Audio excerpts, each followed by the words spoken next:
Taylor, absolutely buzzing to welcome you here to Football Fun Factory HQ today for your onboarding day. Coming on board as a Football Fun Factory head coach, where did your passion for football come from? Well, I was born in Portugal, and the culture in Portugal for football was massive. I mean, with Cristiano Ronaldo, it was no debate. It was the best footballer in the world. It was the best athlete or person. So yeah, obviously being brought up in Portugal when the World Cup, the Euros was on, Fantastic. The streets was filled with just the Portuguese everywhere watching the football. And I must have felt that because my first words, my mum says, was literally bola, which means ball in Portuguese. So all I wanted was a football. Oh, that's absolutely brilliant. And how long was you out in Portugal for? So I was born there and then I lived there until about 8, 9 years old. And then I obviously moved to Kent for a little bit, and then most of my family's from Grimsby. So then we went back to Grimsby when I was about 10 years old. Quite the journey so far. Yeah. And you grew up,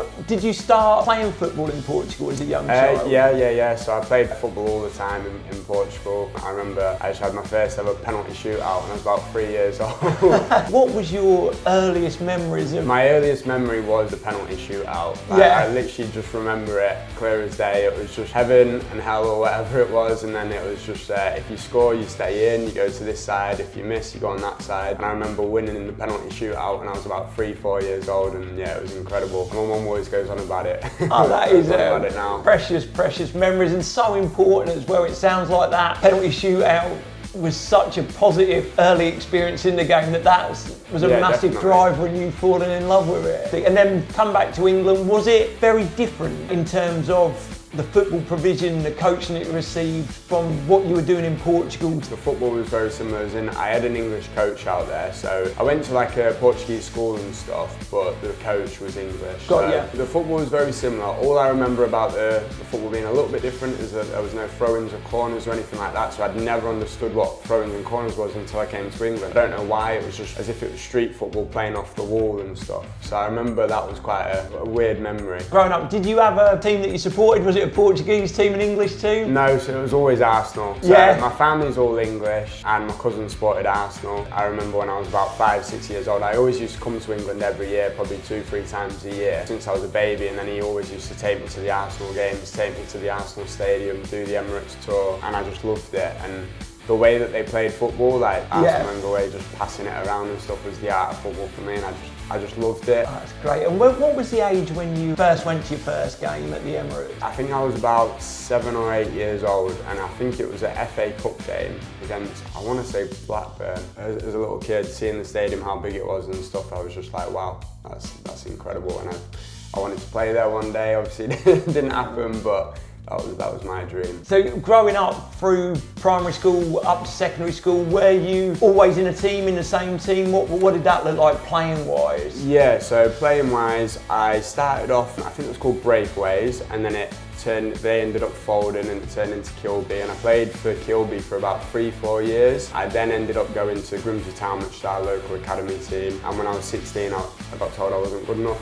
unfortunately, so I was devastated about that. Then went to Grimsby Borough, which is a big team in our local area, and planned on becoming semi-pro for them. I stopped football for about a year or 2 because I did really struggle when I left Grimsby Town, so I was a little bit gutted and devastated and lost that aspect of fun with football, but fell in love with the game again when I was about 20, 21. Started playing again for my local Sunday league team, and then now I'm playing Saturdays again. And with that, obviously speak to a lot of people, and so many young people like yourself get released from a club at that sort of 16, 17, 18-year-old, and so that affected you and really tainted your love of the game, and then at 2021 that love came back. What brought that love back? Is there anything in your mind that sort of can explain that? I feel like I always loved it. I feel like just when I obviously didn't make it as a professional footballer, I feel like I was just a bit disappointed in myself, but I feel like I always loved it. I feel like I just needed maybe a little bit of a break from it. Yeah. Because it was getting very competitive, putting a lot of pressure on myself, and yeah, lost that aspect of fun, and I feel like we all need to just love football. And I feel like that's why I'm at the Football Fun Factory now. Let's talk about sort of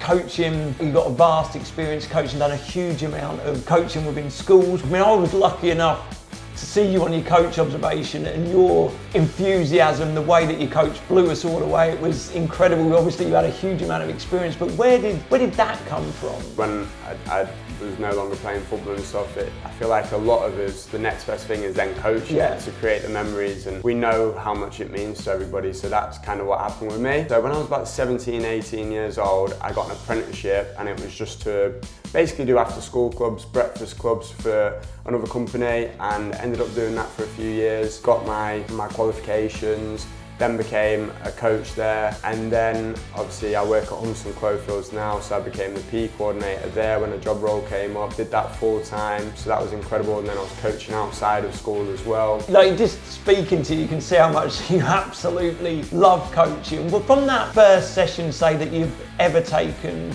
to where you're at now, the amount of experience you've packed in that quite short term time is absolutely incredible. But have you changed in any way? I feel like I've changed massively. I feel like when I first turned up to do an after school club, I didn't really know what to expect. I thought it would just be easy. But obviously you have to have some sort of enthusiasm. There's a lot of safety elements you need to know behind coaching, your positioning, the space. So I've learned so much on the coaching experience side, and also behaviour management, and then just getting to know children, getting down to their level. Where did you first hear about the Football Fun Factory? Where did you have any sort of knowledge of what we are and what we do? Yeah, so it was on TikTok, on my TikTok. Don't tell me, Johnny Martin.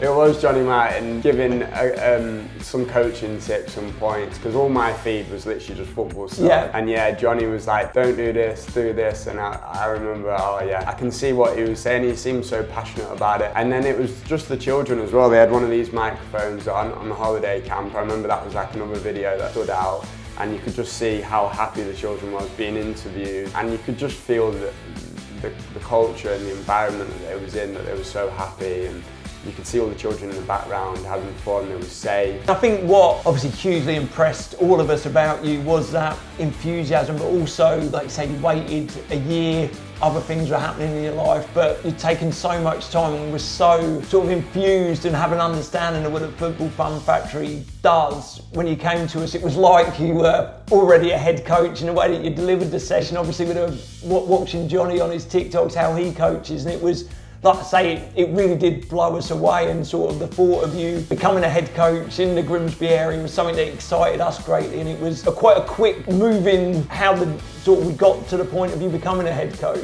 I've loved the process, obviously working off the Trello, working off all the different things that we've done, and I've developed so much, and I've loved every single second of it. Everyone that I've met has been amazing, so supportive, and I'm just buzzing. I can't wait to get started now. Not long now, Taylor, not until you launch your first sessions. Can you tell us a little bit more about your community and what the kids have got to look forward to? Yeah, so they've got so much to look forward to. I'll be working in Humberston, so the school that I work at, Humson Cloverfields, so that'll be a session on a Monday night, and that'll be really, really good. And then we've got another session at Ormiston on a Wednesday night, and that'll be a football fun and development session.